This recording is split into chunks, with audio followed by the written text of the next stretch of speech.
We finally got ourselves a Super Bowl. Niners versus Chiefs. Two teams who came together Lady and the Tramp style over a plate of pasta, licked each other's butts, and walked away with worms. It's not the Super Bowl that most of us wanted, but it's the one we deserve. Political pundits have said Taylor Swift's name so many times over the past few weeks, they've literally manifested her like the Candyman. Meanwhile, Bananarama gets no love. It's Mr. Irrelevant versus Patrick Mahomes and, I assume, Jake from State Farm? As they fight over this sweet baby. I mean, not this one exactly. This my brother-in-law 3D printed, except it fell over from the weight, and then it didn't finish the top, and it just shot spaghetti string all over the ground. So I super glued a beaver with a bowler hat on top.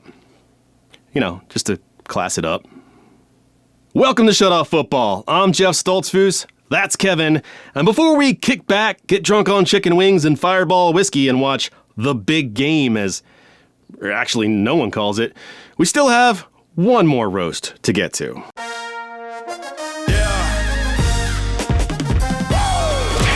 From the city that gave you crabs, it was Lamar Jackson versus Patrick Mahomes, the Kansas City GOAT, which sounds like the first guy to die at the OK Corral. The reigning champs were looking for a swift return to the Super Bowl. The Chiefs picked up a fourth down, and Tony Romo said Travis Kelce was still Travis Kelce. Thank God he didn't morph into Nicki Minaj at that exact moment. We could use a new album, but not when it's 4th and 2. Kelce caught a pass falling down in the end zone, which is how I do most things around my house too. It's an inner ear thing. Plus I employ the Home Alone strategy for home defense. There's Legos everywhere, and I'm constantly getting shot in the balls by a BB gun. But you know, I feel safe. The Ravens went for it on 4th and 1. Suck a butt, punters! Nobody likes you! There's never been a punter on the cover of Madden, and there never will be. Just collect your check from the bench and use one of those tablets to take a Coursera or something. Learn a trade, you useless leg jockey! Lamar Jackson slipped out of a headlock and hit Zay Flowers for a score. I haven't been this impressed by Flowers since the last time I visited Gam Gam. That cemetery is top-notch. Mahomes had enough time in the backfield to make mixtapes for loved ones. Then he flicked it to Kelce for first down, and Tony Romo shredded his underwear. Oh my gosh, that was amazing. Travis Jones was injured, and Tony Romo was Johnny on the spot with the medical knowledge. Right there, that right ankle gets twisted. That's right, Tony. People generally grab their eye when their ankles are hurt. As any doctor will tell you, the eyes are the ankles of the face. Isaiah Pacheco smashed across the goal line for points and did his signature dance. All of them. Charles Omenihu got slappy, and George Karlaftis pounced on it. Oh, Lamar, not since I bought that bargain donkey have I seen such a big-ass deal. Travis Kelce passed Jerry Rice for the most postseason receptions. Lamar Jackson completed a pass to himself, putting him only 151 receptions behind Travis Kelce for the most postseason receptions. There's nothing this man can't do, except see a Super Bowl from the field.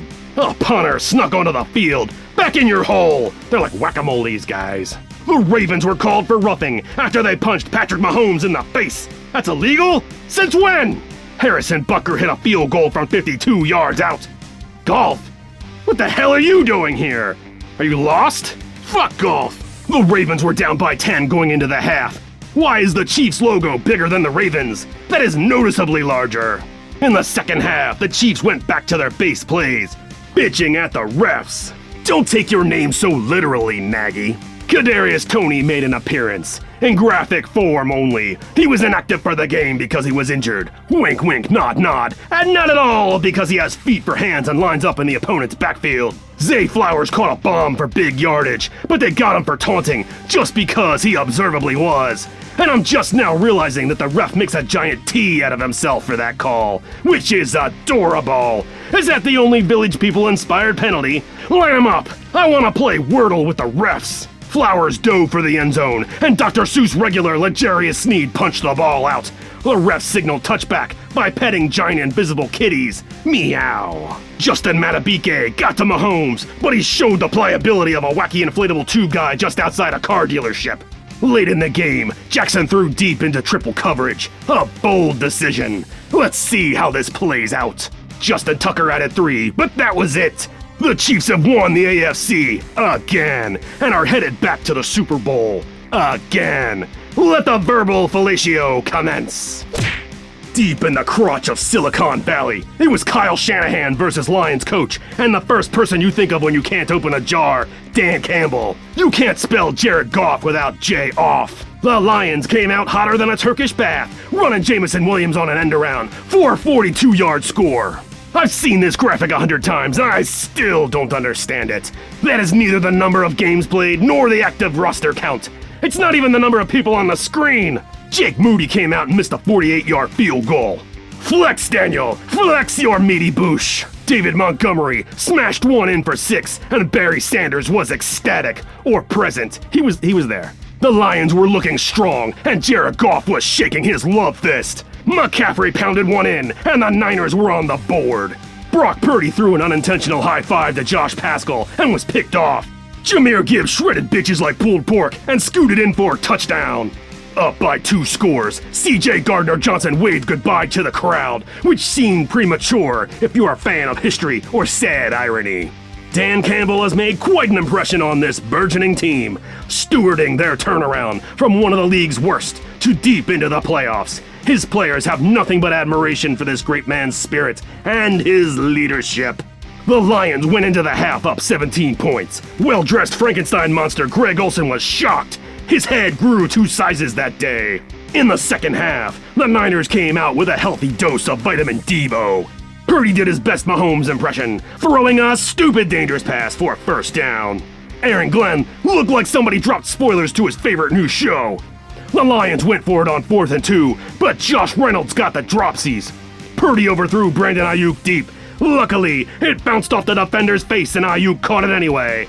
If only cornerback Kendall Vildor had hands for eyelids, he could have intercepted it. And when he blinks, he waves and high-fives with his face. This was a bad idea. I've created an abomination. Brandon Aiyuk said, before the game, a ladybug landed on my shoe. And you know what that means. I do not.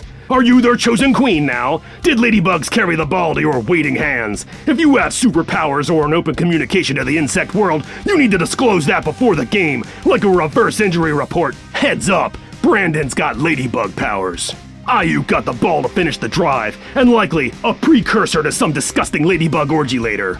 Jahmyr Gibbs upchucked the ball on the ensuing drive, Gibby making rookie mistakes at the wrong time. Brock Purdy took off, and they said he tucked it, but it's really hard to tell from this distance. Christian McCaffrey went up the middle again, and the Lions successfully pissed away a 17-point lead in less time than it takes to bake a cake. And also, I want cake. Josh Reynolds dropped another ball. Apparently, the all-night lube party was a bad idea. Meanwhile, Kyle Juszczyk toe-tapped on the sideline. You see that, Reynolds? Who's the fullback now? Moody nailed a 33-yard field goal, and the Niners got their first lead of the game. The Lions gambled on 4th and 3. Campbell's all gas, no brains, and they failed to convert. They should have thrown it to Josh Reynolds again. It could have been a beautiful redemption story, and a butterfly effect more powerful than building a time machine to shoot Christopher Reeve's horse in the head. Every time Brock Purdy runs, they said he's not the most athletic guy in the world, as if he was boasting about it. Besides, you don't know. Do you shower with him, Greg? Don't let that appearance fool you. He could be shredded from nip to tip for all we know. Nothing but mysterious veins and sinewy muscles, looking like an old dog's leg. The Niners had the upper hand, and Christian McCaffrey was running harder than a statue of David's kidney cracker. Elijah Mitchell came in and pocketed 6 of his own. The Lions worked their way to the 2, but it took all 4 tries before they came away with another Williams score. It was a 3-point game with less than a minute, but the Lions failed to get the onside kick and ran out of game. 49ers win the NFC. I already hate this Super Bowl. I hate to be so negative, but it feels like watching 2 finance bros talk about their Teslas. The only real winner here continues to be Roman numerals, which persist in Super Bowls, asshole clocks, and not much else. What number are we even on? It's not cool. It's confusing. Does this look normal to you? That's our future! My Super Bowl 50 Shades of Grey prediction is 49ers win by a score of 2-0. It'll be 1 safety, no offense, punters get so much work they get fatigued and need IVs. IV? Another Roman numeral? And now it's time for the soft pretzel of the week. Yummy. This week, we have our first posthumous pretzel, and it goes to former NFL player and actor Carl Weathers, who recently died at the age of 76. He played for the Oakland Raiders for 2 years under John Madden. Then, he went on to star in 2 of the coolest movies ever, playing Apollo, Creed, and Rocky, and whatever his character was named in Predator. I think John Predator. And yes, he was Chubbs in Adam Sandler's Happy Gilmore. He had a pretty dope career. Before we go, I just wanted to thank everybody for watching and commenting. I wasn't expecting to roast the playoffs. I haven't in the past, but thanks to your comments, I was compelled to do so. Same with last year's Super Bowl episode, which was a bit painful to revisit, but thanks to you, I did, and it turned out pretty well. I appreciate your support. Thanks for watching Shut Up Football. Leave your comments below, say hi to your mom for me, and we'll catch you next week. Peace! Check the mic and make sure it sound right, boys.